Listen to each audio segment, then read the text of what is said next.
Okay, our next speaker is going to discuss bridging the gap without cables. National Hockey League Refs get a clear shot at goal with 60 gig wireless. So Jim Duchette is going to present this paper, and he is CEO of Videovation Corporation. Jim has 20 years of experience providing video and data communication systems to government, broadcast, Fortune 500, and medical clients on a global level.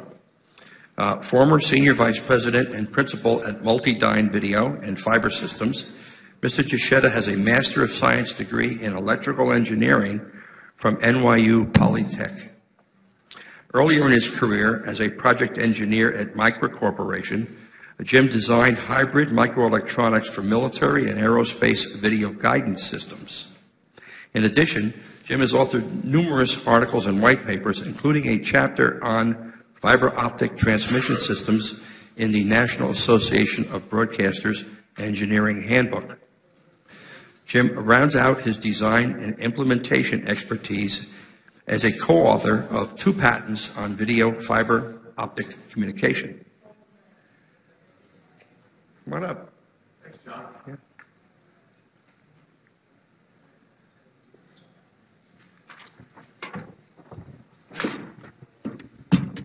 Good morning, everyone. Thanks for that introduction, John. Good to see you. Let me just start. Are there any hockey fans here in the room? Show of hands. Shout out some teams. What's your team? What's my team? Canada, of course. Well, the Olympics. You were rooting for Canada in the Olympics? Yes. What other team? What teams do you like? Uh-oh. I'm from New York. I'm a frustrated Ranger fan. But in 2012, when the Devils beat the Rangers, the enemy of my enemy, I became a Kings fan. So it's good. We have some hockey fans. So 3 years ago at NAB, Grant Nodine, the senior VP of the National Hockey League, approached us here on the show floor, and he saw some of our camera technology and some of our wireless technology, and he said, I need a camera in the goal to get a better shot of the goal line. So that started the discovery process. I've always felt throughout my career that I like to solve problems. The engineering teams that I've put together over the years, we love the never been done before. So no one ever put a wireless camera inside of a hockey goal. They tried running AC power under the ice, coaxes under the ice. Didn't work out so well with water and ice. So that led us into this project. So as engineers, what's our first step? We have to identify the client's pain point. What's the problem? We have to do a lot of listening. I like to talk a lot, so sometimes I struggle with the listening part, but I'll just be quiet, listen to the client, and Grant was very forthcoming with his problem. He said, some calls are being made poorly. The refs, it's not the refs' fault, they just can't see the puck. And this is an example of that. Can you tell whether that puck's in or out? I mean, this is typical. They have overhead cameras. The puck might be under the goalie right here. Is it over the line? Is it not, you can't tell. So Grant wanted a camera that could sit in the back of the goal, to give them an alternative angle. It's obviously a hostile environment. Goalies, players, 4 250-pound, 6'1" players. Well, unless it's Chara, what is he, 7 feet tall? And he's 400 pounds? Yeah, he comes in the goal. The goal smashes into the boards, and the camera's supposed to survive. Then 105-mile-an-hour slap shot. So we had no power available, no cables. They wanted low latency. I see George Hoover here. You don't want a compressed video feed in your truck. You want unadulterated, no encoding, no compression. Often enough, it does go on the air. If there is a critical call, the director will make that call in the NAP truck or whoever's doing the game that night, whether or not to put that footage on the air. I obviously like it when it goes on the air. That's the ROI to the NHL. So part of the process. So once we discover the client's pain point, the benefit with the NHL is that the client knew they had a problem. A lot of times you come in with a new toy, a new technology. Client doesn't know they need it. So you have to educate them, explain how it's going to improve their workflow, how it's going to save them money, improve their bottom line. In this case, Grant knew what he needed. He had a clear vision of what he wanted. And we sat down in New York at the conference table with Grant, one of my engineers, one of his engineers. We locked the doors for 4 hours, and we designed this system. But the big issues are like what type of technology to use, what spectrum to use, weigh the different trade-offs. Initially, we had proposed a 5 gigahertz system, and that had the benefit of being omnidirectional. Grant had seen some technology in our booth of 60 gigahertz, which is more directional. So some of the more traditional frequencies out there are 2.4 gig. We try to stay away from that because that's widely used by Wi-Fi. 5 gig is used by some Wi-Fi 802.11. A lot of the broadcasters will use the 5 gig for their wireless camera rigs. And we make a 5 gig camera system. So one of the first solutions I demoed to Grant was a 5 gig system. He's like, no, that's not going to work. Spectator cell phones, congestion, difficulty in frequency coordinating. I know NEP, you guys probably use other bands, the licensed bands to avoid some of this, but there were cost concerns. You know, there are wireless systems that will use other bands that are $100,000, so that was kind of off the table. But there were a few incidents where they had a major frequency coordination issue where a 5 gig VoIP system interfered with some of the camera systems. Some of the telemetry in the venues, the scoreboards are controlled by 5 gig. So Grant made it very clear early on that 5 gig really was not the frequency of choice. And during the Stanley Cup final in Vancouver, this may be 5 or 6 years ago, this happened in the middle of the game, and no one could shut it off. So the horn went off. It's a Sunday night game. The union electricians weren't on site anymore. Somebody had to call an electrician, get him in to flip the circuit breaker to shut the horn off because the telemetry was shut down. So if you've heard a hockey horn, I've had the horn go off 10 feet from me while I've been up top. It hurts. It hurts. So that was just an example that Grant gave of what we wanted to try to avoid. So that led us to 60 gigahertz. So let me just skip ahead here. I know we're limited on time. You know, the other disadvantage too is the lower frequency bands. You're limited to like a 20 megahertz channel, or maybe multiple 20 meg channels, maybe 80 megs, and a 1.5 gigabit per second native HDSDI signal. How do you get it through a 20 meg pipe? Some vendors are like, well, we encode or we bit prioritize. So there's technologies out there that will either do heavy encoding or compression. And granted, we do use these technologies if it's warranted for the application. But this just shows you some of the difficulties in this type of scenario, designing a wireless system. Do we go licensed or unlicensed? And in licensed, you'd have heavier government regulations, but the benefit to that is you have less usage or controlled usage. Usually there's fees associated. Some bands, the fees are more or less, they call it lightly licensed fees or heavily licensed fees. Unlicensed, it's minimal regulation, but then everyone jumps on. You know, it's free. So that causes high congestion, and it's usually free. The beauty of 60 gigs is it's both worlds. It's unlicensed, but because of its directionality, which I'll get to, it makes it highly desirable. So the 2 gig to 40 gig band is pretty much overly utilized. So we need to get out of that band. So a few years back, the FCC started releasing spectrum up here in the V and the E bands. And we sit right here in this V band, the 60 gig band. And these upper bands in the E range here, these have some licensings associated with them. But because of the directionality of the 60 gigs, you really don't need to worry about it being an unlicensed band. So it's globally unlicensed. There's we call it the millimeter wave frequency band, or V band to be more specific.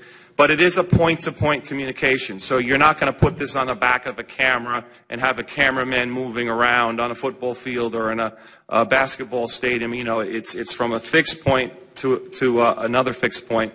In our case, the hockey goal, if you're a real fan, you know the play's not dead even if the goal comes up on its pins. So the goal can move about 10 degrees.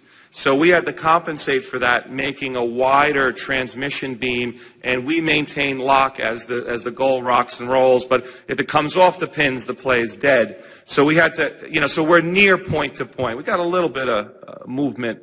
It's globally allocated spectrum.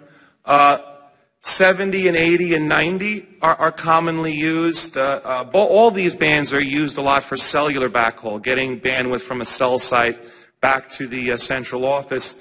The benefit of 60 is it's less susceptible to rain fade or fog fade.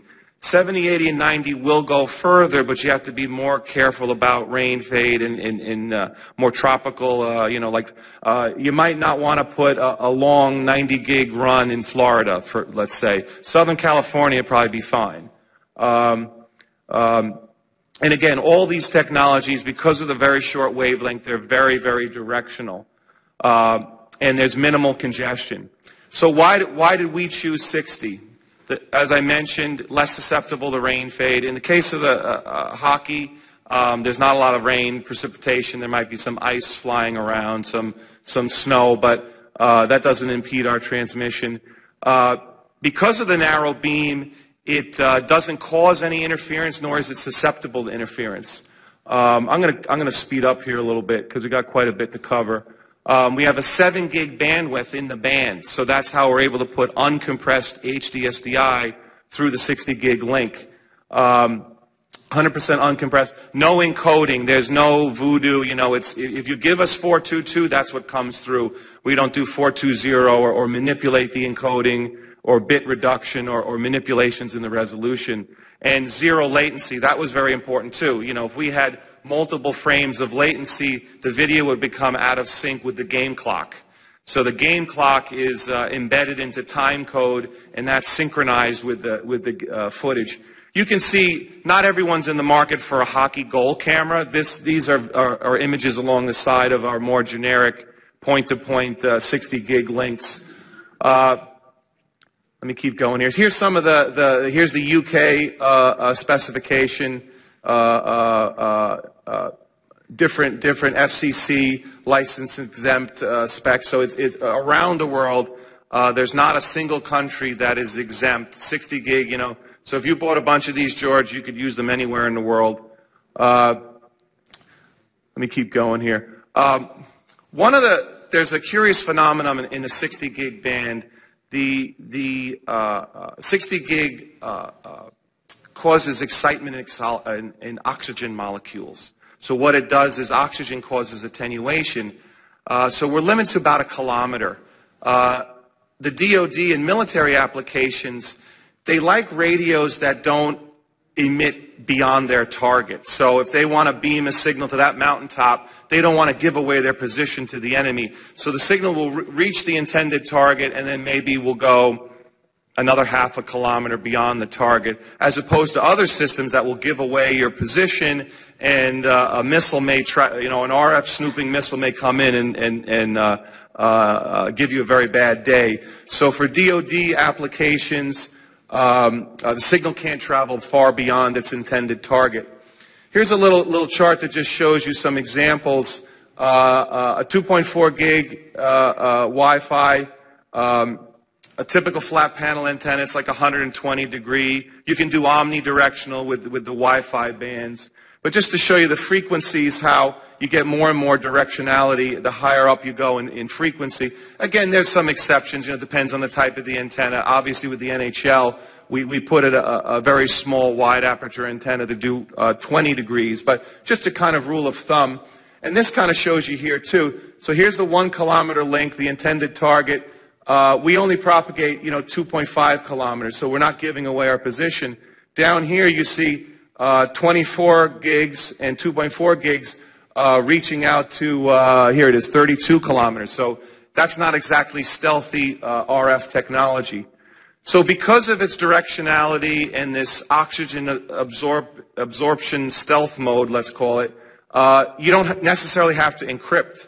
You have to worry about polarization. When we were training the NHL team and the integration team, we had them line up the unit with the goal line. You know, if you had it 90 degrees out of polarization, the camera's not going to work.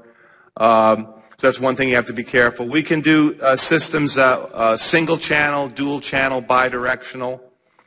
Let's see. But, you know, hockey's one of my favorite subjects. I really enjoy working with the NHL, but there's other applications. It's very helpful when you don't have access to a fiber. Or the most important part or the most expensive part of any kind of a transmission system is usually the first mile and the last mile. It's getting to the network and getting off the network. Not everyone has a high-speed POP in their building. It's getting to the central office. So 60 gigs, in the case of the National Hockey League, their problem spot was getting from the hockey goal to the rafter infrastructure above in the ceiling above the goal. So that was their first mile, as it were. So you can see your first mile, last mile, military sports, Pro AV, cellular backhaul, uncompressed. We have gigabit Ethernet versions too. If a client, you know, say the NHL wanted to put multiple compressed videos on there, we could have given them an Ethernet, bidirectional Ethernet over 60 gig. Here's my buddy Jonathan Quick, all-star rookie goalie of the LA Kings. That's a shot actually from our camera during the playoffs in 2012. Let me just skip ahead here. There's a picture of the thing. Here it is with its protective sleeve. So this sits in the back of the goal. There's a quick release mount. We have these pins. So an NHL technician can go into the goal during a TV timeout, pop this thing in and out, boom, ready to go. The little RF horn that I spoke about is right here in the top, and the camera is in the bottom. These units can run, there's internal lithium-ion batteries. They'll run about 6-7 hours off their internal batteries. We have an auxiliary battery, so they can run 12-14 hours. I have a slide on that, why we needed that. Grant knew that he needed that. So let me just skip ahead. Had to withstand a 105-mile-an-hour hockey puck. Your boy Charo at the 2012 All-Star game actually broke the record. That should be actually was 108.2 slap shot because he's so tall. He's allowed to have an extra long stick, so he's got better leverage. He's an animal, that guy. I'm not a Bruins fan, but he fascinates me. I'm more of a Drew Doughty guy, you know, but we'll talk later. The highest hockey venue, Madison Square Garden, where the Minnesota Wild play. There's a couple of venues where the infrastructure is about 150 feet off the ice. We have some attenuation adjustments on our radio to optimize. A 30-foot span, we have an automatic gain, but then we have some fine-tune adjustments to optimize the radio for the height of the ceiling. The NHL learned early on that a piece of steel going across the microwave beam was not so good, even though we told them, you know, we'll blame it on the first integration team. You know, it was a learning process, you know. We did a lot of training. I've never worked so hard in my life these last 3 years, but I've never had this much fun. You know, we just did something that had never been done before. You know, it was just such a great achievement. When we see that replay of the puck coming in off from our camera, I just get goosebumps. So let me keep going. So they wanted a 720p. They wanted progressive 720p 5994. Some of the trucks don't have enough transcoders. So the overhead cameras are 1080i. These we went with 720p. So we don't have too much of progressive. So the truck needs to transcode. Also, this is the more close-up shot. So you know we have progressive. We have less distortion. With high motion. needed to withstand temperature. Early on, we realized accidentally we created a perfect storm inside the unit. We were actually developing a rain cloud inside. You have cold ice on the bottom dome and a warm transmitter on the back, and it's relatively airtight, but moisture would get inside, and we would get condensation on the dome. So one of the first modifications, let's call it, that we did was to put a fan. All it did was, we had environmental chambers, trunks of ice, trying to simulate hockey conditions in the lab. Took us a couple of weeks to figure it out, but just putting a little fan down adjacent to the camera lens kept air moving across the dome, and if the air is moving, the water molecules can't stick to the dome. So we finally figured that out. It was all part of the process. We can actually run longer now. We're probably more like 12 to 14 hours. So does anybody know when the longest hockey game occurred? This is a little hint. It was 116 minutes. Now, it doesn't sound very long, but you know, hockey is 3 20-minute periods, and if it's the playoffs, there's no shootout. They just play to the death. They'll play all night till somebody scores. It was in 1933, the Detroit Red Wings versus the Montreal Maroons. So this came up in the discovery process. So, you know, hey, how many batteries can you fit in there? And they wanted it a certain size. So we couldn't double up on the lithium-ion batteries. So there's a battery bag hidden back here. On important games, on a Saturday night game, or when the Leafs are playing the Red Wings, they'll load the goal up with all the cameras. These cameras, I think, are typically running on a 5 gig circuit, so it's good that we weren't using 5 gig. So that was one consideration. Our 60 gig signal's shooting straight up at the ceiling. This guy probably has a receiver out in the truck bay. Then the Associated Press guys will have an SLR. It's not in the housing there right now in this photo, but an SLR, a remote-triggered SLR will sit. Obviously, you know, we helped the league set the iris on these things, and we were like, what are these flashes all the time? You know, at first, like, is there something wrong with the camera? What is going on with these flashes? We learned through the discovery process that there's hundreds of flashes above the ice, and the photographers, the still photographers, trigger the flashes remotely. So we went with a manually adjusted iris control, and in broadcast, that's the way to do it anyway. You don't want an automatic iris. The league was thinking, well, why don't we do automatic? Then the technicians don't have to set the iris. Usually, the guys in the trucks, George's guys, will let the arena guys know, hey, your cameras are overexposed. There's something wrong there. You got to go in there and adjust those. So if they don't have a monitor or a scope, the truck, they'll graciously help them out. They'll say, hey, your video looks a little off there. You want to... So they'll adjust it. So there is an iris control. So this is like a typical full boat, and you see how it's all padded here? And safety was a big consideration, but then you look at this camera here, I see a big piece of metal here, all this exposed, but at least our camera's safe. So I can sleep at night that I won't cause a $50 million a year player to get hurt, or, you know. So you can see our camera right there. You know, it's like coffee can sized. You can see it from above too in the overhead cam. Here's a clear shot of the goal.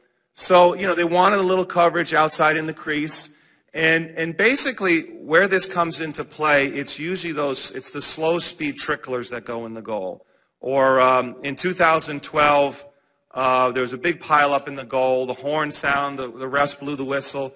Somebody in Toronto saw something they didn't like, and you saw this glove come in and punching and the guy, they're very, you know, they'll kick it in, they're sneaky. You know, they'll do it, you know, it's for the cup, you know, you got to win that cup.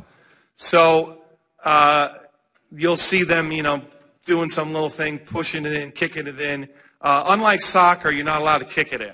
You can kick it out on the open ice. You can kick it ahead, you know, to the side, whatever. But you can't intentionally kick it in the goal. It can deflect off of a skate as long as the skate is not being moved towards the goal. So they wanted a smaller enclosure. Player safety was a consideration. Rugged, clear view of the goal. Funny thing too is like, so our first demo, the goalie kept coming back into the goal. We're like, oh, he's going to block the shot. So the goalies, they don't want to take their eye off the puck, but they want to make sure they're centered in the goal. So especially goalie, if he had a black paint, I guess if he's on the road, he's in black. Come back into the goal and say, what's he doing? He's blocking the shot. And then he would come out. He's feeling where the posts are, but he doesn't want to take his eye off the puck. So we just so we get this bird's eye view of the goalie's butt. Before every play, you see this butt coming in and out of the frame. So obviously we've had a lot of fun. This was a cool install. There's probably 4 venues where we didn't have access. Most venues, 90% of the venues had a catwalk or some sort of access relatively over the goal. Initially, we thought with our 20-degree beam that they'll just mount the receiver dead center over the goal. There's not always a catwalk dead center over the goal. Some catwalks are off to the right, off to the left, a little forward, a little back. So the horn in here actually moves. We have a brake locking mechanism in here. A technician with a small torque wrench will loosen the screws, and then they'll actually attach a laser to the RF horn. Will sit on top, and then just like this, so we would find, say that's the receiver target. We would align it like that. He'd line it dead on to the receiver, lock with his little torque wrench. Boom! That'll stay dead on with the receiver. The receiver will require adjustments as well to make sure it aims at the goal correctly. So in this case, this was at the United Center in Boston, Blackhawks. I'm sorry, in Chicago, Blackhawks. And you see there, you see that, I don't know, see, they won some cups, they won last year. There's a rigger out on the steel. The guy was out there for 6 hours. Union guy. We started at 8:30. He didn't come off the steel to 4:30. The spotter handing him stuff with the rope left for 90 minutes to go get a wrench, went to lunch and came back, left the guy out there. Union guy. Didn't take a bio break, didn't take a lunch break, and he was chewing tobacco the whole time. He was just up there. And he was all night breaking down a Dave Matthews concert, had 5 hours sleep. So he slept in, you see the I-beam, it's on its side, the little H. He just slept in the H. He strapped himself in. He took a little nap while he was waiting. He's like, no problem, I'm good. It's like, you need water down there, buddy? I was above on the catwalk. I didn't go. I don't do any heroics. I don't do that. So, but that was a fun install. Just keep going. Some of this stuff I covered. So here's the receiver. I didn't bring a receiver with me. So this unit sits above the rafters. You can see the mount. Everything is, when you're working in rigging, lighting, whatever, safety lanyards are on everything.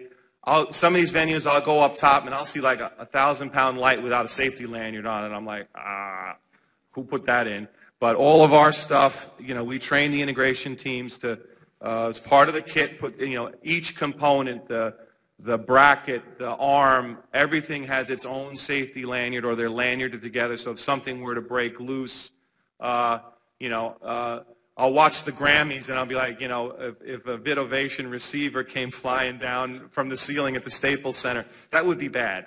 So safety was always a big concern. So I mentioned the green laser. They didn't want any external antennas. That was the other negative of a 5-gig system. You usually have the external kind of ducktail type antennas, and they're usually got rubber around them, but it's just an object that a player could get hurt on, or they could get broken, that sort of thing. So that was part of the spec. We introduced the idea of aiming with lasers. Another trick that we use to aim the receivers, if you're doing an outside alignment of a 60-gig circuit, we would use rifle sniper scopes to align the units. Lasers don't work very well outdoors, but in a dimly lit, hockey venue, even with full game lights, this very powerful green laser, you're able to see it even with game lights on. Obviously, if the receiver is very close to one of the lights, it's I've been at games trying to help the ATCs align a camera, and the crowd's coming in the Staples Center. and I'm doing things like this where I'm blocking out the sun and trying, oh, there's the receiver, and the fans are looking at you, what's wrong with that guy over there, So it's been a lot of fun. It's a very low-powered transmitter. We can go a kilometer with a 1 milliwatt. We have these units probably at 25% power, or about less than a third, maybe 0.3 milliwatts. We're not even running them wide open. So you don't really need, because it's such a directional beam, you don't need a tremendous amount of energy. So, 60 gigs was kind of an unknown at the time. And, well, is it safe for humans? Are somebody going to get hurt by this beam? And it's very, very low power. Because of the short wavelength, it doesn't penetrate the human skin. So it's a very safe. Right now I have my cell phone in my pocket. I'm being totally irradiated with this thing. And I got it in my pocket. So it's a very, very safe technology. And then what's it for? It's all about the cup, because it's the cup. And one thing I want to leave you guys with is watch more hockey. It's a great sport. We got a camera back once, and there was actually blood and a piece of a tooth on it. And it's all, and they will stop the game and find the player's tooth because they're very superstitious. They save the teeth that they lose. So it's very important. So this is, I figured I was going to put the Kings up, but this was last year. It wouldn't have been appropriate to, I had Dustin Brown with the cup, but last night I decided, be politically correct. They technically won the last cup. So we're having a hospitality suite tonight over at the Las Vegas Hilton. We're in suite 8121 in the North Tower. You're all welcome to come. Anybody have any questions, or am I getting the hook? No hook. Any questions, folks? Okay, thank you, Jim. Oh, you have questions, sir? Yes, it'll see the puck in the air. We go maybe halfway up the poles, so there are some dead spots left and right. The 1 and the 2 hole, if you're a hockey fan, we don't cover. That's above the goalie. The overhead camera gets a better shot at that. Our main goal, our main function was to see the line, give them visibility of the line. And we're a little bit behind the line so we can kind of see underneath the goalie as he's in the goal. And most goalies, when the shot's coming out, they want to cut down the angle so they come out of the goal a little bit. So if it trickles between their legs, we catch that shot very, very well. Any other questions, folks? Okay, watch more hockey. Thank you, Jim. Thank you very much.